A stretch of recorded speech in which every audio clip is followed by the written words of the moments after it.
सुबह उठने के साथ ही हम ख़वातीन के ना ख़त्म होने वाले काम जो है ना वो स्टार्ट हो जाते हैं और जिस दिन मशीन लगाना हो, कपड़ों को वॉश करना हो तो उस दिन तो बहुत बड़ा टास्क बन जाता है कि हम अपने घर को किस तरीके से मैनेज करेंगे, क्योंकि हर चीज़ को हम अपने सर पे सवार कर लेते हैं कि नाश्ता किस तरीके से बनेगा, बाकी काम किस तरीके से होंगे, घर की सफाई किस तरीके से होगी, घर को किस तरीके से मैनेज किया जाएगा। तो आज मैं आप लोगों के साथ कुछ सिंपल सी ट्रिप और ट्रिक्स जो है वो शेयर करूँगी, जिसको मैं अपने घर के अंदर यूज़ करती हूँ और फॉलो करती हूँ। उनको उन तमाम रूल्स को मैं आप लोगों के साथ शेयर करूँगी, तो आप भी इनसे फ़ायदा उठा सकते हैं। इन ट्रिक्स को आप भी फॉलो करके अपने पूरे घर को बहुत ज़्यादा मैनेजेबल करने के साथ साथ बहुत ज़्यादा पुरसुकून भी बना सकते हैं। तो अस्सलाम वालेकुम, welcome back to my beautiful YouTube family. कैसे हैं आप लोग? आई होप आप लोग तमाम ठीक होंगे, खैरियत से होंगे। तो यहाँ हम अपना व्लॉग जो है स्टार्ट करते हैं नाश्ते से। सबसे पहले आप लोगों ने क्या करना है कि अपने लिए ब्रेकफास्ट जो है ना वो तैयार कर लेना है। जिस दिन मशीन लगानी हो तो उस दिन काम हमारे बढ़ से जाते हैं। तो ये मेरे पास रात की रोटी रखी हुई थी, तो मैं इसको इस तरीके से फ्राई करके जो है ना चाय के साथ, अंडे के साथ आप लोग खाइए, बहुत मज़े की लगती है। तो कौन कौन से लोग जो हैं वो इस तरीके से रात की रोटी को फ्राई करके खाना नाश्ते के अंदर पसंद करते हैं, मुझे कमेंट करके लाज़मी आप लोगों ने बताना है, ठीक है। तो मैं ऑयल वगैरह जो है ना वो बेसिकली बहुत ज़्यादा कम यूज़ करती हूँ। मुझे बहुत ज़्यादा ऑयल के अंदर जो है ना चीज़ें पसंद नहीं है, ना मेरे हस्बैंड को पसंद है। तो मैं इसी तरीके से हल्के से ऑयल के अंदर इनको अच्छी तरीके से फ्राई कर लेती हूँ, ठीक है। अगर दिन का आगाज़ आप लोग अर्ली मॉर्निंग कर लेते हैं तो आप यकीन माने कि आपका घर इस तरीके से सिमट जाता है और आप इतने पुरसुकून रहते हैं। मामला वहीं ख़राब होता है जब हम देर से सो के उठते हैं और तमाम काम हमारे बिखरे हुए होते हैं, समझ में नहीं आ रहा था कि कौन सा काम हम पहले स्टार्ट करें, कौन सा बाद में स्टार्ट करें। तो यहीं सारी गड़बड़ हो जाती है और कोई भी चीज़ हम लोगों से मैनेज नहीं हो पाती। तो अगर आप लोग अर्ली मॉर्निंग उठ जाते हैं और सबसे पहले आप अपने ब्रेकफास्ट जो है वो कर लेते हैं, क्योंकि जिस दिन आप लोगों ने मशीन लगानी हो तो उस दिन थोड़ा सा नाश्ता अच्छा कर लिया करें, ताकि आप जब काम अपना स्टार्ट करें तो आप वन बाय वन तमाम काम जो है वो अच्छी तरीके से उनको मैनेज कर सकें। तो यहाँ पर मैं अपना यहाँ पर ब्रेकफास्ट जो है हमारा तैयार हो चुका था, ठीक है। तो आप लोगों को जिस दिन मशीन लगानी हो तो आप लोग कोशिश करें कि रात के अंदर ही मशीन के अंदर पानी वगैरह जो है ना वो भर के रख लें, ठीक है। इस तरीके से क्या होगा कि आपका वक्त जो है ना काफ़ी बच जाएगा। तो मैं अर्ली मॉर्निंग ही मशीन जो है वो लगा लेती हूँ, ठीक है। तकरीबन 7 बजे मेरी मशीन जो है यहाँ पर ऑन हो जाती है। और दूसरी बात ये कि आप लोग कोशिश किया करें कि जो हाथ के कपड़े होते हैं, लॉन के कपड़े होते हैं, उनको डेली बेसिस के ऊपर आप लोग जो है ना उनको वॉश कर लिया करें। तो आप यकीन माने जब आप मशीन लगाएंगे तो आपको एक तो इतने ज़्यादा कपड़ों का सामना नहीं करना पड़ेगा, बहुत कम वक्त के अंदर जो है आपके कपड़े धुलकर जो है आप फारिग हो जाएंगे, ठीक है ना। तो इस तरीके से आप लोगों ने अपने काम को मैनेज करना। तकरीबन 2 से 3 चक्कर होते हैं, क्योंकि जब बड़े बड़े कपड़े धोने होते हैं, चादरें, टावल वगैरह, मैं तभी मशीन लगाती हूँ। डेली बेसिस के कपड़े मेरे हाथ से ही वॉश होते हैं, ठीक है। दूसरी तरफ मैंने क्या किया, जब तक मशीन का चक्कर यहाँ घूमेगा उस वक्त मैंने सोचा कि चलिए क्यों ना मैं अपने टाइम को जो है सेव कर लूँ। यहाँ पर मेरे पास यहाँ पर सोफ़ा कम बेड है, इसको मैंने अच्छी तरीके से झाड़ लिया था, साफ़ कर लिया था। इसको दोबारा से हम सोफ़े की कंडीशन के अंदर लेकर आ जाते हैं, इसको मैनेज करके रख देते हैं, ताकि अगर इत्तेफाक से कोई आपके घर के अंदर अर्ली मॉर्निंग आ जाता है। जी दोस्तों, तो अर्ली मॉर्निंग में से 7 बजे तो कोई आता नहीं है, लेकिन फिर भी आप अपनी चीज़ों को मैनेज करते जाया करें। जैसे जैसे आपको टाइम मिलता है उसको आप लोग वेस्ट बिल्कुल मत किया करें, ठीक है।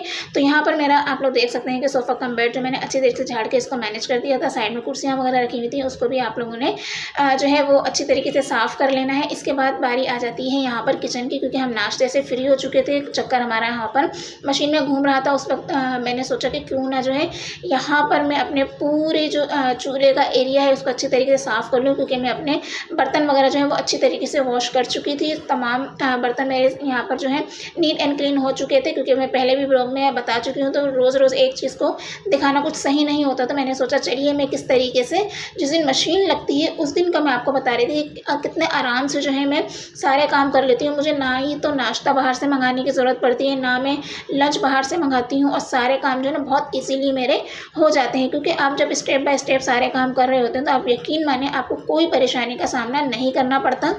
और कोशिश किया करें आप लोग के किचन का जो एरिया होता है ना, चूल्हा वगैरह जो है उसको डेली बेसिस के ऊपर आप लोग साफ़ कर लिया करें। इससे क्या होता है कि एक तो टाइम की भी बचत हो जाती है और आपको बहुत ज़्यादा सर भी नहीं खपाना पड़ता, ठीक है ना। तो आप लोग देख सकते हैं कि मेरा जो चूल्हा है वो बिल्कुल नीट एंड क्लीन है। और अभी इस वक्त जो है ना ये हल्का हल्का गर्म था, तो जब ये हल्का हल्का गर्म हो इसको अच्छी तरीके से आप लोगों ने जो है रब कर लेना, ताकि अगर कोई भी चीज़ इसके ऊपर गिरी हुई है, जैसे कि अभी हमने यहाँ पर चीज़ों को फ्राई किया था, रोटी फ्राई की थी, अंडा फ्राई किया था, तो लाजमी उसका ऑयल वगैरह के छींटे जो हैं वो चूल्हे के ऊपर आते हैं, तो उसको अच्छी तरीके से आपने उसी वक्त क्लीन कर लेना है। तो ये टास्क भी आपका यहाँ पर कंप्लीट हो जाता है कि आप लोगों ने अर्ली मॉर्निंग जो है मशीन लगाने के साथ साथ आपने ब्रेकफास्ट भी घर का बना के खाया है, उसके बाद आपने पूरा किचन भी अच्छी तरीके से समेट लिया है। जी दोस्तों, तो आप लोग देख सकते हैं कि कितना नीट एंड क्लीन जो है ना हमारा यहाँ पर अच्छी तरीके से स्टोव जो है वो हो चुका है। तमाम चीज़ें नीट एंड क्लीन हो गई है। ये थोड़ा-सा आप देख सकते हैं कि ऑयल का हो रहा है, तो इसको भी मैं हाथ के हाथ जो है वॉश कर लूँगी। तो एक दफ़ा मैंने सोचा कि तमाम चीज़ें मैं आप लोगों को अच्छी तरीके से करीब से दिखा दूँ कि कितनी ज़्यादा नीट एंड क्लीन हो जाती है, ठीक है। उधर हमारे कपड़े भी वॉश हो रहे थे, ठीक है। अब बारी आती है हमारे यहाँ पर लंच को तैयार करने की। तो यहाँ पर लंच के लिए मैं मटन जो है वो तैयार करने लगी थी। तो ऐसा बिल्कुल नहीं होता मेरे घर के अंदर कि जिस दिन मशीन लग रही है आप लंच भी जो है वो बाहर से जाके मंगा रहे हैं और अपने पैसों को ज़ाया कर रहे हैं। तो ऐसा बिल्कुल मत किया करें, क्योंकि आजकल इतनी ज़्यादा महंगाई हो गई है कि हर जगह से पैसे बचाना जो है ना बहुत ज़्यादा ज़रूरी हो गया है। तो मैं जब पानी के अंदर बॉयल आ जाता है तो इसके अंदर इस तरीके से मटन को डाल के इसके ऊपर जो एक झाग सा आ रहा था ना ब्लैक ब्लैक, वो मैं सबसे पहले रिमूव कर लेती हूँ, क्योंकि मुझे ये झाग जो है ना बेसिकली बिल्कुल भी अच्छा नहीं लगता खाने के अंदर, कि इसकी स्मेल वगैरह जो है ना खाने के अंदर आए। क्योंकि जब आप ये झाग वगैरह निकाल लेते हैं तो इससे एक तो बैक्टीरिया वगैरह भी सारे निकल जाते हैं और दूसरा ये एक नीट एंड क्लीन जो हो जाता है, ठीक है ना। तो इस तरीके से आप लोग भी कभी करके देखिएगा, आप देखिएगा टेस्ट के अंदर कितना ज़्यादा फ़र्क आता है। जी दोस्तों, जब झाग वगैरह सारे के सारे जो है रिमूव हो जाएँ तो उसके बाद बारी आती है यहाँ पे इसके अंदर मसाले डालने की। तो मैं बेसिकली तमाम खानों के अंदर थोड़े से प्याज जो हैं ज़्यादा डालती हूँ। तो इस पॉइंट पे आप लोगों ने अदरक, लहसुन, प्याज, टमाटर वगैरह सारे ही ऐड कर देने हैं, क्योंकि मैं इसी तरीके से गोश्त को जो है ना वो चढ़ा देती हूँ कि सारे मसाले वगैरह भी आपने इसके अंदर ऐड कर देने हैं। जो भी आप बेसिक हमारे मसाले होते हैं, लाल मिर्च, धनिया पाउडर, नमक, टर्मरिक, हल्दी वगैरह जो भी चीज़ें होती हैं वो इस पॉइंट पर आप लोगों ने डाल देनी है। अच्छी तरीके से इसको मिक्स कर लेना है और इसको कुक करने के लिए छोड़ देना। अच्छा, एक चीज़ मैं यहाँ पर आपको बताती चलूँगी, मैं कुकर के अंदर बिल्कुल भी खाना नहीं बनाती, क्योंकि मुझे कुकर से बहुत ज़्यादा डर लगता है, ठीक है ना।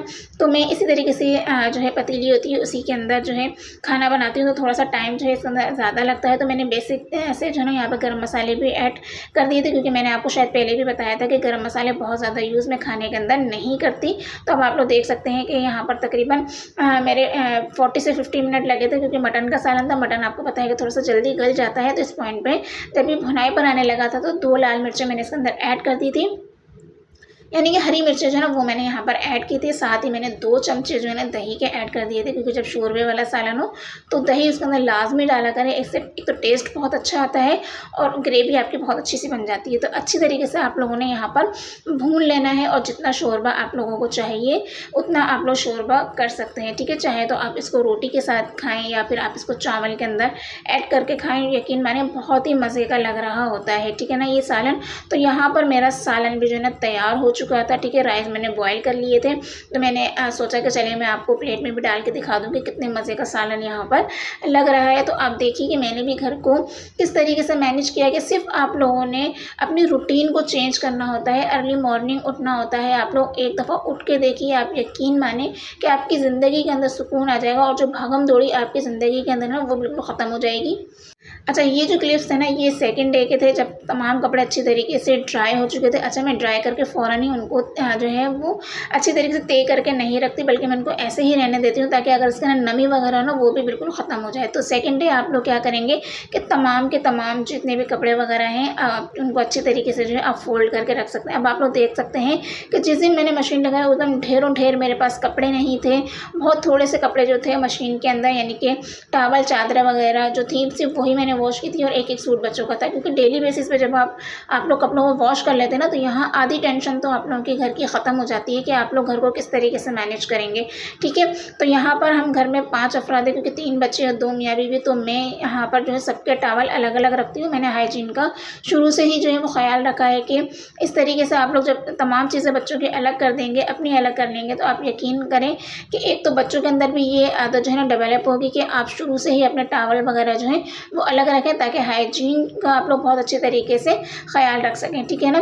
तो मैंने यहाँ पर तमाम कपड़ों को अच्छी तरीके से तय कर लिया था। तो इस तरीके से मैं अपनी रूटीन को जो है वो सेट करती हूँ। तो आप लोग इस तरीके से अपनी रूटीन को सेट करें। ये देख सकते हैं कि कितने थोड़े से कपड़े हैं, ठीक है ना। और मेरा घर जो है वो अच्छा, यहाँ पर मैं आप लोगों के साथ शेयर करती चलूँ कि ये जो चादर है ना ये मेरी इस तरह स्टैंड की है, तो इसको वहाँ पर मैं बिछा दूँगी। आज का व्लॉग आप लोगों को कैसा लगा लाज़मी आप लोगों ने कमेंट में मुझे बताना है। वीडियो अगर आपको पसंद आई तो उसको लाइक और शेयर करना आप लोगों ने बिल्कुल नहीं भूलना है। और मेरे चैनल पर अगर पहली बार आए तो चैनल को सब्सक्राइब करके बेल आइकन को हिट करके मेरी हौसला अफजाई लाजमी आप लोगों ने करनी है। चलिए मिलते हैं नए व्लॉग के अंदर, जब तक के लिए अल्लाह हाफ़िज़। अपना ख्याल रखिएगा, मुझे दुआओं में याद रखिएगा।